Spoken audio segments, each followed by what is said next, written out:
Sun travels வடமாகாணத்தில் சட்டபூர்வமான அனுமதியுடன் இயங்குகின்ற visa consultants and ticket agent. உங்கள் பெறுமதியான கடவுச்சீட்டுகள், ஆவணங்கள் போன்றவற்றுக்கு பாதுகாப்பான அனுமதி பெற்ற நிறுவனம் சன் டிராவல்ஸ்.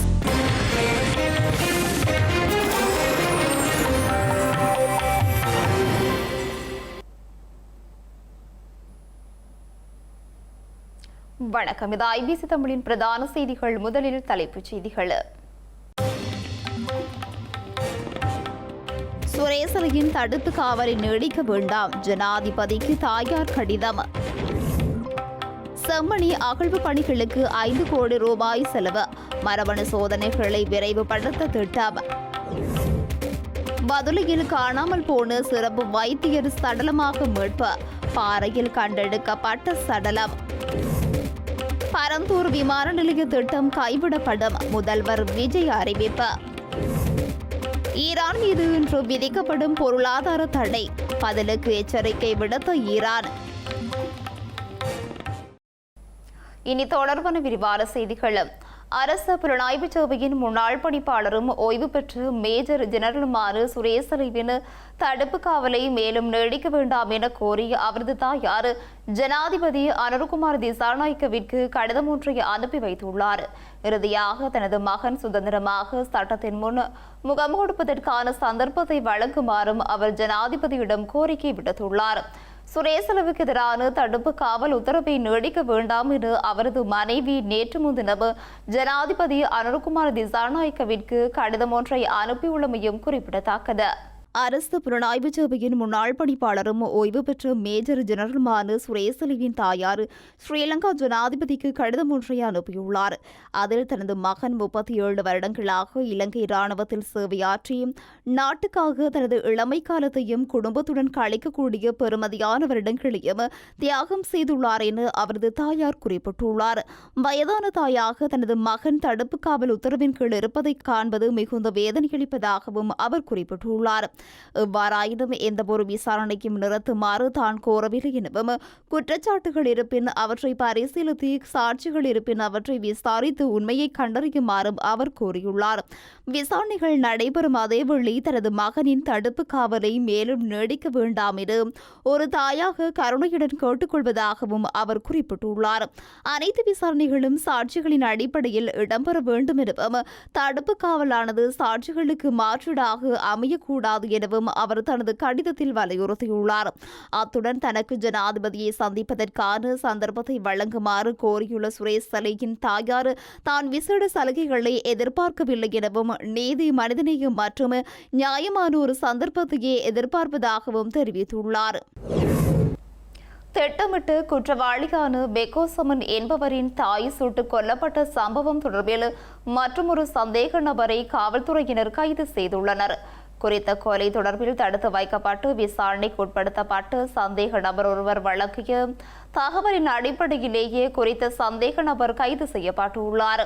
மெதனிய காவல் பிரிவில் கடந்த 19ஆம் தேதி ஐஸ் போதைப் பொருளுடன் கைது செய்யப்பட்ட மெதனிய பகுதியைச் சேர்ந்த 21 வயதுடைய சந்தேக நபர் ஒருவரை மெதனிய காவல்துறையினர் தடுப்பு காவல் உத்தரவின் பேரில் தடுத்து வைத்து விசாரணைகளை முன்னெடுத்தனர்.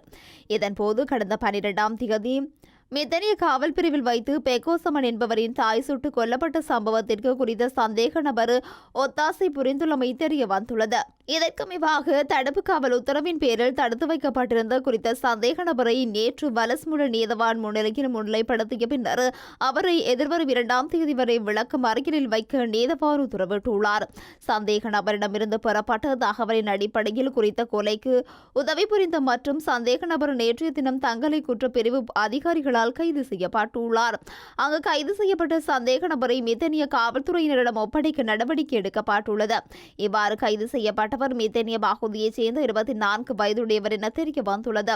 குறித்த சம்பவம் தொடர்பில் மெதனிய காவல்துறையினர் மேலதிக விசாரணைகளை மேற்கொண்டு வருகின்றனர். நேற்று முதல் காணாமல் போனதாக கூறப்பட்ட பதுளை வைத்தியசாலை மருத்துவரின் சடலம் மகியங்கடை மாபகடாவ பகுதியில் உள்ள பாறையொன்றிலிருந்து மீட்கப்பட்டுள்ளதாக காவல்துறையினர் தெரிவித்துள்ளனர். பதுளை போதனா வைத்தியசாலையின் விசேட வைத்தியர் ஒருவர் நேற்று காணாமல் போயிருந்தார். குறித்த விசேட வைத்தியர் நேற்று காலை கடமையில் ஈடுபட்டிருந்த நிலையில் அதன் பின்னர் இவ்வாறு காணாமல் போயிருந்தார். இது தொடர்பில் ஆராய்ந்த போது வைத்தியரின் மகளுந்து மகியங்கரை திசையை நோக்கி பயணிப்பது மேகக்ககைவுள்ள பகுதியில் உள்ள ஒளிப்பதிவு கண்காணிப்பு கருவியின் காணொலியில் பதிவாகியுள்ளமை அவதானிக்கப்பட்டுள்ளது. இது தொடர்பில் மேற்கொள்ளப்பட்ட மேலதிக விசாரணைகளின் போது பதுளை மகியங்கனை வீதியின் 17ஆம் கட்டை மக்பாக்கடவெல பகுதியில் வைத்து வைத்தியரின் மகளூந்து நேற்றிரவு கண்டுபிடிக்கப்பட்டதாக காவல்துறை தெரிவித்துள்ளது. இதற்கு அமைவாக காணாமல் போன வைத்தியரை தேடும் நோக்கில் இன்றைய தினம் குறித்த பகுதியில் காவல்துறையினர் குறித்த சம்பவ இடங்களை ஆராயும் தடவியல் அதிகாரிகள் மற்றும் இராணுவத்தினர் இணைந்து கூட்டு தேடுதல் நடவடிக்கை ஒன்றை முன்னெடுத்திருந்தனர். இந்த நிலையில் குறித்த மருத்துவரின் சடலம் மகியங்கனை மாபகடாவில் பகுதியில் உள்ள பாறையொன்றிலிருந்து மீட்கப்பட்டுள்ளது. கட்டுநாயக்க விமான நிலையத்தின் சுகாதார பரிசோதகர் PH மிகஸ்தினியவின் தன்னிச்சையான இடமாற்றத்தை கண்டித்து பொது சுகாதார பரிசோதகர்கள் சங்கம் இன்று காலை 8 மணி முதல் நாடளாவிய ரீதியில் தொடர் தொழிற்சங்க நடவடிக்கையை ஆரம்பித்துள்ளது. பொது சுகாதார பரிசோதகர்கள் சங்கம் இன்று காலை 8 மணி முதல் நாடளாவிய ரீதியில் கடுமையான தொடர்ச்சியான தொழிற்சங்க நடவடிக்கையில் ஈடுபட தீர்மானித்துள்ளது. கட்டுநாயக்க பண்டாரநாயக்க சர்வதேச விமான நிலையத்தின் சுகாதார அலுவலகத்தில் இடம்பெறும் சட்டவிரோத செயல்களுக்கு எதிர்ப்பு தெரிவித்தமையினால் பொது சுகாதார பரிசோதகர் PH மிகஸ்தேனிய இடமாற்றம் செய்யப்பட்டமைக்கு எதிர்ப்பு தெரிவித்தே குறித்த தொழிற்சங்க நடவடிக்கையில் ஈடுபடுவதாக அவர்கள் அறிவித்துள்ளனர். குறித்த சிக்கல் குறித்து ஏற்கனவே அதிகாரிகளுக்கு தெரிவிக்கப்பட்ட போதிலும் சுகாதார அமைச்சு இதுவரை எந்தவித தீர்வையும் வழங்க நடவடிக்கை எடுக்கவில்லை எனவும் குறித்த சங்கம் தெரிவித்துள்ளது. இதற்கு மேலதிகமாக கொழும்பு துறைமுக சுகாதார அலுவலகம் மற்றும் கட்டுநாயக்க விமான நிலைய சுகாதார அலுவலகம் ஆகியவற்றின் பொது சுகாதார பரிசோதகர்களுக்கான அங்கீகரிக்கப்பட்ட ஊழியர்களின் எண்ணிக்கையை குறைக்க மேற்கொள்ளப்படும் முயற்சியையும் தாம் கடுமையாக கண்டிப்பதாக இலங்கை பொது சுகாதார பரிசோதகர்கள் சங்கத்தின் பதில் தலைவரும் செயலாளரும் தெரிவித்துள்ளனர். எவ்வாறாயினும் குறித்த விடயங்கள் தொடர்பாக நியாயமான விசாரணைக்கு தாம் பூரண ஒத்துழைப்பு வழங்க உள்ளதாகவும் எந்தவொரு சந்தர்ப்பத்திலும் பேச்சுவார்த்தை நடத்த தயார் நிலையில் இருப்பதாகவும் குறித்த சங்கம் மேலும் தெரிவித்துள்ளது.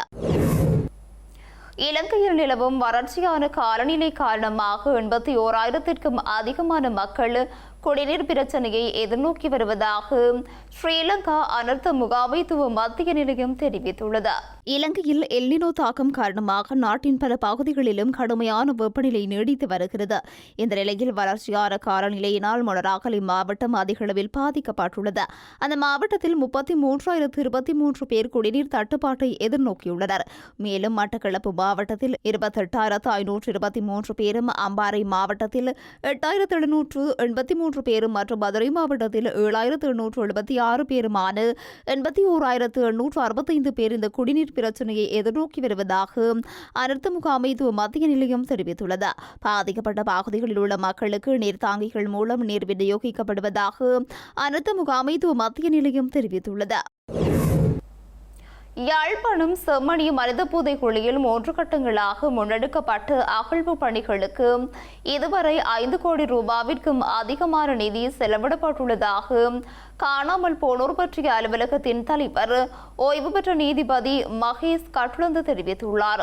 யாழ்ப்பாணத்தில் நேற்று இடம்பெற்ற ஊடகவியலாளர் சந்திப்பில் கலந்து கொண்டு உரையாற்றும் போதே அவர் இவ்வாறு தெரிவித்துள்ளார்.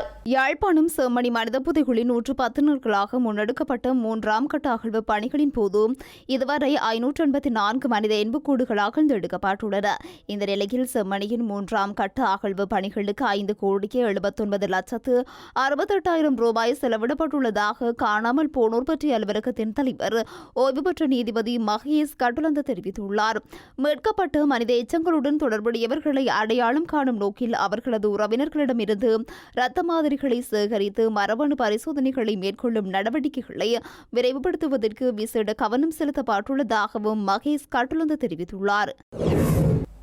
யாழ்ப்பாணம் துண்ணாலை காட்டு பிரதேசத்தில் நீண்டகாலமாக இயங்கி வந்து சட்டவிரோத மதுபான உற்பத்தி நிலையம் ஒன்று முற்றுகையிடப்பட்டுள்ளது.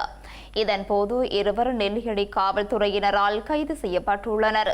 அரசு புலனாய்வுத்துறையின் தகவலிற்கு அமைய யாழ்ப்பாணம் துண்ணாலை காட்டு பிரதேசத்தில் நீண்டகாலமாக இயங்கி வந்த கசிப்பு உற்பத்தி நிலையம் ஒன்று முற்றுகையிடப்பட்டுள்ளது. இந்த சுற்றிவளைப்பின் போது 20,000 லிட்டர் கசிப்பு, 5,40,000 லிட்டர் கூட கசிப்பு உற்பத்திக்கான உபகரணங்கள் மற்றும் முந்துருளி ஒன்றும் கைப்பற்றப்பட்டுள்ளது. கசிப்பு உற்பத்தியில் ஈடுபட்டு துண்ணாலை பிரதேசத்தைச் சேர்ந்த 2 சந்தேக நபர்கள் கைது செய்யப்பட்டுள்ளதுடன் அங்கிருந்து தப்பியோடிய ஏறிய சந்தேக நபர்களை கைது செய்யும் நடவடிக்கையை நெல்லியடி காவல்துறையினர் மேற்கொண்டு வருகின்றனர். அண்மை காலங்களாக வடமராட்சி பிரதேசத்தில் கசிப்பு விற்பனை அதிகரித்துள்ளதாக பிரதேசவாசிகள் விசனம் தெரிவிக்கின்றமையும் குறிப்பிடத்தக்கது. யாழ்ப்பாணம் காரிநகர் வேரப்பட்டி கிராம கடற்கரையில் அடையாளம் தெரியாத சடலம் ஒன்று கரையொதுங்கியுள்ளது. கரைக்கு சென்றவர்கள் சடலத்தை அவதானித்து சம்பந்தப்பட்ட அதிகாரிகளுக்கு தகவல் வழங்கியுள்ளனர். சடலம் யாருடையது என இதுவரை அடையாளம் காணப்படாத நிலையில் காவல்துறையினர் விசாரணைகளை முன்னெடுத்து வருகின்றனர். தமிழகத்தில் அன்னபூரணி விசேட திட்டத்தின் கீழ் ஆண்டுக்கு 3 இலவச சமையல் எரிவாயு கொள்கலன்கள் வழங்கப்பட உள்ளதாக தமிழக முதலமைச்சர் விஜய் அறிவித்துள்ளார். தமிழக சட்டசபை இன்று கூடிய போது நடிகை சௌகார் ஜானகி மறைவுக்கு இரங்கல் தீர்மானம் வாசிக்கப்பட்டது. இதனைத் தொடர்ந்து முதலமைச்சர் விஜய் 110 விதியின் கீழ் சில அறிவிப்புகளை வெளியிட்டார். அதன்படி அன்னபூரணி விசேட 6 திட்டத்தின் கீழ் முதற்கட்டமாக ஆண்டுக்கு 3 சமையல் எரிவாயு கொள்கலன்கள் வழங்கப்படும் என்றும் கூறினார். ஆண்டு வருமானம் 2,50,000க்கும் குறைந்த குடும்பங்களுக்கு 2027ஆம் ஆண்டு பொங்கல் பண்டிகை முதல் இந்த திட்டம் நடைமுறைப்படுத்தப்படும் என்று முதல்வர் விஜய் தெரிவித்துள்ளார். மேலும் சமையல் எரிவாயு கொள்கலன்களுக்கான பணம் பயனாளிகளின் வங்கிக் கணக்கில் நேரடியாக வரவு வைக்கப்படும் என குறிப்பிட்ட அவர், இந்த திட்டத்தினால் 1,30,16,104 குடும்பங்கள் பயனடைவார்கள் என்றும் கூறினார். 3 இலவச எரிவாயு கொள்கலன்கள் மூலம் ஆண்டுக்கு 4,000 கோடி ரூபாய் செலவாகும் எனவும் நிதி நெருக்கடியான சூழலில் மக்களின் நிதிச்சுமை குறைக்கும் வகையில் வாக்குறுதி நிறைவேற்றப்படும் எனவும் முதல்வர் விஜய் தெரிவித்துள்ளார். தமிழக சட்டப்பேரவை தேர்தலின் போது குடும்பங்களுக்கு 6 எரிவாயு கொள்கலன்கள் இலவசமாக வழங்கப்படும் என்று தமிழக வெற்றிக் கழகம் வாக்குறுதியில் அறிவிக்கப்பட்டிருந்த நிலையில் தற்போது 3 வழங்குவதாக விஜய் அறிவித்துள்ளார்.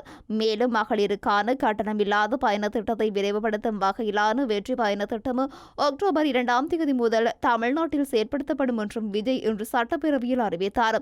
அதன்படி முதற்கட்டமாக மாநகரம் நகரங்களில் இயங்கும் சாதாரண அரசு பேருந்துகள் மட்டுமின்றி மாநகரம் மற்றும் நகர பகுதிகளில் இயங்கும் பேருந்துகளிலும் மகளிர் கட்டணமில்லா பயணம் மேற்கொள்ளலாம் என கூறினார். மகளிருக்கான கட்டணமில்லா பேருந்து திட்டத்தில் வருமான உச்சவரம்பு அல்லது மேற்கொள்ளும் பயண எண்ணிக்கையிலோ எந்த கட்டுப்பாடுகளும் நிர்ணயிக்கப்படாது என்றும் கூறினார். திறனர் திருநங்கைகளும் வெற்றி பயண திட்டத்தில் கட்டணமின்றி பயணிக்க முடியும் என தமிழக முதல்வர் தெரிவித்துள்ளார். சென்னையை அடுத்து பரந்தூர் பகுதியில் அமையவிருந்த 2வது விமான நிலைய திட்டம் கைவிடப்படுவதாக சட்டப்பேரவையில் இன்று தமிழக முதல்வர் விஜய் அறிவித்துள்ளார். தமிழக சட்டப்பேரவை இன்று காலை கூடிய போது 110 கீழ் பல்வேறு அறிவிப்புகளை முதல்வர் விஜய் வெளியிட்ட போது இதனை கூறினார். சென்னையில் உள்ள மீனாம்பாக்கம் விமான நிலையம் தற்போது ஆண்டுக்கு 30 மில்லியன் பயணிகளை கையாளும் திறனை கொண்டுள்ள நிலையில் வளர்ந்து வரும் சென்னை மாநகரின் தேவையை கருத்தில் கொண்டு பயணிகள் வசதி மற்றும் தொழில் தேவையை கருத்தில் கொண்டு சரக்கு விமான சேவைகளை ஊக்குவிக்கவும் புதிய விமானம் அவசியமாக உள்ளதாக தெரிவித்துள்ளார். இதனால் கடந்த திமுக விவசாயிகள் பாதிக்கும் வகையில் பரந்தூரில் குடியிருப்புகள் அதிகம் அகற்றும் வகையில் புதிய விமான நிலையத்தை அமைக்கும் முயற்சியை மேற்கொண்டதாகவும் இதனை எதிர்த்து ஏகனாபுரம் மற்றும் இதர கிராம மக்கள் நடத்திய போராட்டங்கள் தான் சென்றதாகவும் அவர் கூறினார். எனவே விவசாயிகள் பாதிக்காத குடியிருப்புகள் அகற்றாத வகையில் விமான நிலையம் அமைக்கப்பட வேண்டும் என்று தமிழக அரசு தீர்மானம் மேற்கொண்டதற்கு அமைய பரந்தூரில் விமான நிலையம் அமைக்கும் திட்டம் கைவிடப்படுவதாக முதல்வர் விஜய் அறிவித்துள்ளார். துறை சார்ந்த வல்லுநர்கள் மற்றும் கல்வியலாளர்கள் ஆகியோரிடம் கலந்தாலோசித்து விவசாய நிலங்கள் மற்றும் குடியிருப்புகளுக்கு பெரிய அளவில் பாதிப்பு ஏற்படாதவாறு புதிய விமான நிலையம் அமைக்க பொருத்தமான சில மாற்றிடங்கள் தேர்வு செய்யப்பட்டுள்ளதாக கூறினார். அந்த இடங்கள் குறித்து விரிவான ஆய்வு மேற்கொண்டு புதிய விமான நிலையத்தில் இடம் விரைவில் இறுதி செய்யப்படும் என்றும் விஜய் தெரிவித்துள்ளார். ஈரான் மீதான மிக கடுமையான பொருளாதார தடைகளை இன்று விதிக்கப் போவதாக அமெரிக்கா அறிவித்துள்ளது. இந்த புதிய தடைகள் குறித்த அறிவிப்பை அமெரிக்க நேரப்படி பிற்பகல் 2 மணிக்கு அறிவிக்கவுள்ளதாக அமெரிக்க நிதியமைச்சர் தெரிவித்துள்ளார். ஈரானின் அனைத்து நிதி மற்றும் பொருளாதார வழிகளையும் துண்டிக்கும் கட்டத்தை அமெரிக்கா எட்டியுள்ளதாக அமெரிக்க நிதியமைச்சர் தெரிவித்துள்ளார். ஈரானுக்கு எதிரான ராணுவ நடவடிக்கைகள் முடியும் தருவாயில் உள்ளதாகவும் இனி அதன் மீது பொருளாதார போர் தொடுக்கப்படும் என்று ட்ரம்ப் அறிவித்திருந்த நிலையில் அவரின் கருத்து வந்துள்ளது. அச்சுறுத்தி பணம் பறிப்பதை பாதுகாப்பு உத்தரவாதங்களாக காட்டி ஈரான் தப்பி பிழைத்து வந்ததாகவும், தெஹ்ரான் தனித்து நிற்கும் வரை அந்த கொடுங்கோல் ஆட்சியை தாங்கி நிற்கும் ஒவ்வொரு பொருளாதார உயிர் நாடியையும் துண்டிப்பதே தமது நோக்கம் எனவும் தெரிவித்துள்ளார். அமெரிக்காவின் இந்த பொருளாதார தடைக்கு ஆதரவளிக்கும் அல்லது பங்கெடுக்கும் எந்தவொரு நாட்டையும் ஈரான் எதிர்நாடாகவும் அது ஈரானுக்கு எதிரான நேரடி போராகவும் கருதப்படும் என்று ஈரான் எச்சரிக்கை விடுத்துள்ளது. மேலும் ஈரானின் தேசிய பாதுகாப்பு சபையின் செயலாளர் மொக்சின் ரெசை ஹார்முஸ் நீரிணை மற்றும் பாரசீக வளைகுடா வழியாக ஒரு சொட்டு எண்ணெய் கூட ஏற்றுமதி செய்யப்படாது என்று எச்சரித்துள்ளார். செய்திகளின் நிறைவாக மீண்டும் தலைப்புச் செய்திகள். சுரேசலையின் தடுப்பு காவலை நீடிக்க வேண்டாம், ஜனாதிபதிக்கு தாயார் கடிதம். செம்மணி அகழ்வு பணிகளுக்கு 5 கோடி ரூபாய் செலவு, மரபணு சோதனைகளை விரைவுபடுத்த திட்டம். பதுளையில் காணாமல் போன சிறப்பு வைத்தியர் சடலமாக மீட்பு, பாறையில் கண்டெடுக்கப்பட்ட சடலம். பரந்தூர் விமான நிலைய திட்டம் கைவிடப்படும், முதல்வர் விஜய் அறிவிப்பு. ஈரான் மீது இன்று விதிக்கப்படும் பொருளாதார தடை, பதிலுக்கு எச்சரிக்கை விடுத்த ஈரான். இத்துடன் ஐபிசி தமிழின் பிரதான செய்திகள் நிறைவு பெற்றன. உடனுக்குடன் செய்திகளை அறிந்து கொண்டு IBCTamil.com என்ற இணையதளத்தினை பார்வையிடுங்கள். வணக்கம்.